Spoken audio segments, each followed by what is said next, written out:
Por que mudar de religião? Um dos fenômenos mais significativos e impressionantes que nós vemos no mundo todo é a mudança religiosa acentuada. Isso chama a nossa atenção, até porque nos ambientes mais acadêmicos, não faz tanto tempo assim, muitas pessoas achavam que religião é tipo uma coisa mais do passado. Mas é interessante, por exemplo, que principalmente na Europa e até um certo ponto também na América do Norte, nós vemos um enfraquecimento da religião na vida do povo comum. Muitas pessoas preferem se identificar como agnósticas ou pelo menos sem filiação religiosa e até mesmo alguns se afirmam ateístas. Enquanto isso, é impressionante ver o crescimento do cristianismo, especialmente cristianismo de perfil evangélico, tanto na África como na Ásia nas últimas décadas e também na América Latina, incluindo o Brasil. E é curioso, em alguns lugares da Ásia cresce um caminho de vida mais agnóstico, um pouco menos interessado na experiência religiosa, e em outras áreas do mundo ainda predomina, podemos dizer, uma religiosidade muito mística ligada a tradições locais. E como nós sabemos, o mundo aí tem sido marcado por tradições religiosas predominantes. A maior parte da humanidade se identifica dentro da cristandade, com mais de 2 bilhões, algo na casa de 2 bilhões e meio de pessoas se identificam de alguma maneira como ligadas à cristandade. Depois nós temos o islamismo, que tem crescido em algumas áreas do mundo, inclusive no mundo ocidental, aí com 1 bilhão e 800 milhões de pessoas. Mas fora do ambiente do Ocidente, vale a pena observar religiões de expressão forte, como o budismo, que predomina em certas áreas da Ásia, ainda que seja uma expressão religiosa que tem perdido força nas últimas décadas, e também religiões peculiares, que nós temos, por exemplo, no Japão, como é o caso do shintoísmo, é definido muito diretamente ligado à cultura e ligado à tradição que existe naquele contexto. Isso significa que muitas vezes uma pessoa que se afirma católica ou se afirma protestante, ou até mesmo de tradição judaica, ou budista, ou até mesmo islâmica, não quer dizer que a pessoa de fato seja uma pessoa religiosa no sentido pleno da palavra. Ela simplesmente nasceu naquele ambiente, ela foi criada naquela cultura, então ela é o que a gente pode chamar de uma pessoa que é uma religiosa cultural. Faz parte daquela tradição. E é curioso, porque mesmo que a pessoa depois ela se diga uma coisa ou outra, grande parte da sua formação a acompanha como base da sua construção de entendimento da realidade em função da fé. Numa realidade, vamos dizer, oposta a uma religiosidade cultural, existe aquela realidade definida de religiosidade marcado por uma experiência intensa, que a gente geralmente identifica como algum tipo de conversão. Muito comum a gente ouvir em todas as partes pessoas dizendo: olha, eu estava em tal lugar, eu tive uma visão, eu tive uma experiência forte, eu passei por um momento de iluminação espiritual, eu passei por uma situação onde uma experiência profunda de significado intenso acaba atingindo a pessoa, e você vai ver muitas vezes em diversos ambientes isso apresentado. Isso é muito forte, por exemplo, na própria tradição cristã evangélica, quando as pessoas afirmam uma conversão a partir de uma experiência pessoal, uma experiência identificada com um novo nascimento em Cristo Jesus, quando a pessoa reconhece o perdão dos seus pecados através daquilo que é apresentado no Evangelho. Mas a complexidade da experiência ou da realidade religiosa é mais elevada, mais alta do que essas explicações primeiras. Por quê? Porque, na verdade, em qualquer ambiente religioso, nós temos o quê?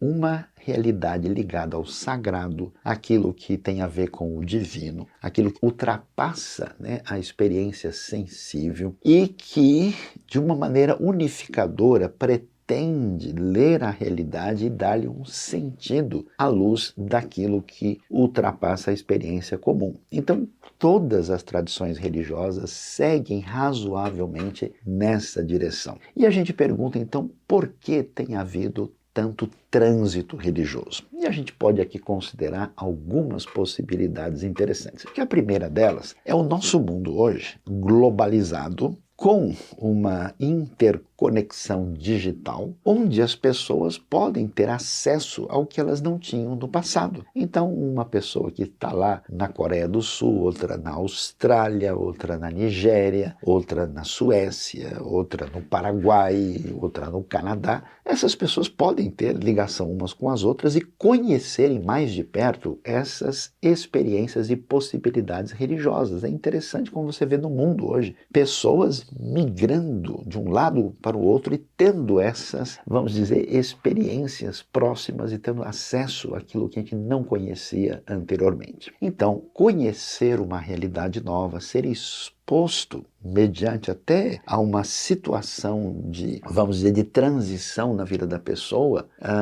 observar e ter acesso a essa realidade diferente abre uma possibilidade da pessoa repensar a sua vida e dizer, oh, será que esse caminho não parece mais promissor do que o que eu estava acostumado anteriormente? O outro elemento que marca a experiência religiosa e os seus caminhos, né, na verdade a relação com a religião está ligado com os desmandos da religião institucionalizada. A gente tem a fé, que nasce da experiência da pessoa. A gente tem uma cultura religiosa e a gente tem uma prática religiosa ligada a datas, a rituais, a cultos, a reuniões, a festas. E isso está presente. Mas, de repente, uma pessoa que vive nesse ambiente passa por uma experiência de conhecer de perto a instituição religiosa, seja a mesquita, a sinagoga, o templo, o santuário, seja a igreja. A pessoa conhecendo de perto, muitas vezes ela tem uma experiência negativa, uma experiência que traz uma relação de ruptura e um questionamento daquilo que está acontecendo. Você percebe muito disso, por exemplo, no ambiente europeu. Tantas experiências negativas ligadas à religião institucionalizada facilitou uma caminhada por parte de muitas pessoas dizendo, olha, na verdade, esse negócio de fé, de religião, de cristandade não faz nenhum sentido, eu quero buscar outro caminho e, nesse sentido, optou-se por uma espécie de repressão do sagrado. Mas quando a gente pensa na realidade religiosa ainda, nós vamos observar que no meio dessa linguagem, desses rituais, desses encaminhamentos ligados à fé, existem alguns elementos vitais que fazem parte disso. E que elementos são esses? Por exemplo, direção para a vida, significado da existência, experiências que com Deus e com a comunidade da fé, ou com o divino, se preferirmos, né, com a comunidade da fé, o valor da liberdade e a segurança pessoal que é trazida a partir desses ensinos e, consequentemente, a relação do entendimento, do raciocínio com a fé. E quando a gente pega todas as tradições religiosas, mas falando principalmente daquilo que se encontra, por exemplo, no contexto cristão ou islâmico, até judaico, mais no mundo monoteísta que está, vamos dizer, é predominante na humanidade, né? Nós temos aí, com certeza, uma humanidade na qual mais de entre 60% e 70% das pessoas se entendem como monoteístas, acreditando num Deus único. E, olhando para isso, o que acontece? Os diversos grupos religiosos acabam enfatizando acentuadamente um aspecto da fé. E quando fazem isso, eles limitam a fé, de modo que isso pode causar dois caminhos que chamam a atenção. Um é o caminho de pessoas que, vivendo no mundo de hoje, vamos falar a verdade, o mundo de hoje é confuso, porque tem tantas ideias, tantas sugestões, tantas opções, tanta gente falando tanta coisa, que as pessoas olham e falam, puxa, sabe de uma coisa, eu não sei nem o que pensar, o que escolher. É muita coisa para a gente refletir, entender, avaliar. Então, quando surge um grupo religioso, preste atenção,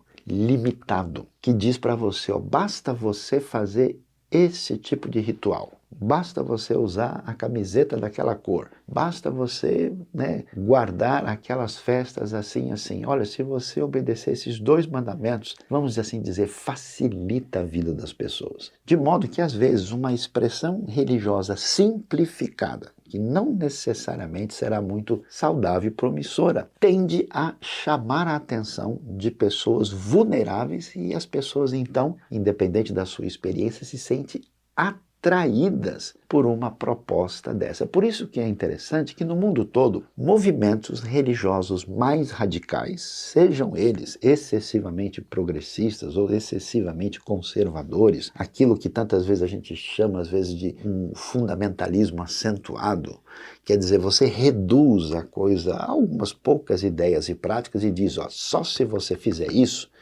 a sua vida será realmente a bem-aventurada. Então, o que acontece? Muita gente nesse universo fragmentado da sociedade, sem direção, confusa, sente uma predisposição a achar algum tipo de liderança que conduza a sua vida e que não exija que a pessoa pense ou reflita muito a respeito do assunto. Eu duvido muito que esse tipo de proposta seja muito promissora, mas devo reconhecer que tem a tendência de atingir muitas pessoas.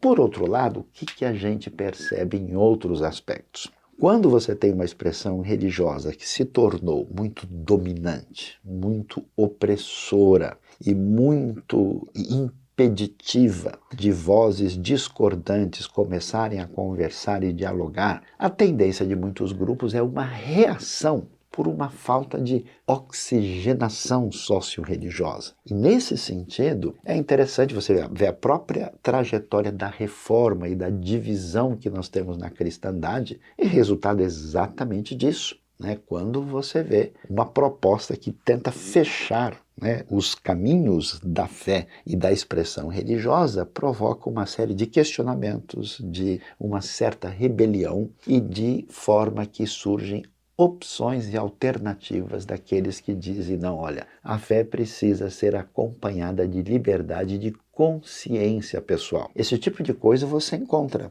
em todas as tradições e você vai perceber isso no ambiente da tradição cristã, da tradição judaica, da tradição islâmica. É interessante a gente observar como isso acontece. Por isso, gente, por exemplo, que foi criada numa tradição religiosa muito fechada, muitas vezes reage na direção de um agnosticismo ou de um secularismo. Gente que foi criada num ambiente de uma tradição religiosa muito ligada a um catolicismo mais antigo, por exemplo, que veio de uma tradição medieval, muitas vezes tem a tendência de buscar alguma solução para suas questões de fé em tradições, por exemplo, evangélicas, principalmente de perfil pentecostal, como a gente observa em grande parte do mundo. E um outro fator interessante é quando a gente observa de perto a relação entre a fé e a razão. É interessante isso, Porque muitas vezes você tem uma expressão de fé, seja ela de qualquer orientação, muito marcada por um obscurantismo e muito misticismo. Aí predomina o ritual, predomina as crenças que não têm qualquer conexão com a razão, predomina um tipo de raciocínio que vai nessa direção onde aquilo que envolve a fé não conversa com o entendimento. O que a gente observa?